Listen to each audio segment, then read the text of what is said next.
ஒரு கிராமத்தில் காளையன் என்றொரு இளைஞன் இருந்தான். அவனுக்கு கடவுள் மீது நம்பிக்கை இல்லை. அவன் எந்த ஒரு தொழிலும் செய்யாமல் அந்த ஊரில் உள்ள பொருட்களை திருடிப் பிழைத்துக் கொண்டிருந்தான். ஒரு நாள் காளையன் அந்த ஊரில் உள்ள கருப்பசாமி கோவிலுக்கு சென்றான். அவன் வேகமாக அங்கிருந்த பொன்னையும் பொருளையும் எடுத்து மூட்டையில் கட்டிக்கொண்டு வெளியே ஓடி வந்தான். அங்கிருந்த ஒரு மூதாட்டி இவனை பார்த்து, வேண்டாம், இவ்வாறு திருடாதே, அது கடவுளுடையது, திரும்ப சென்று வைத்துவிடு என்றாள்.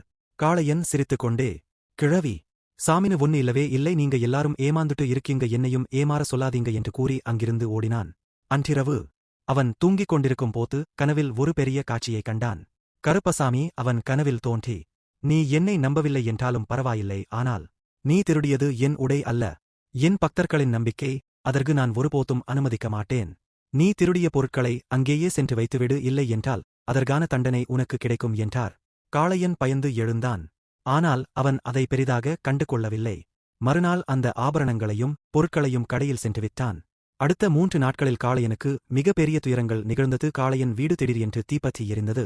அவன் சகோதரனுக்கு தீராத வயிற்று வலி ஏற்பட்டது. காளையன் தொடர்ந்து வறுமையை சந்தித்தான். காளையனுக்கு உண்மை புரிந்தது. அவன் அந்த மூதாட்டியை தேடி ஓடினான்.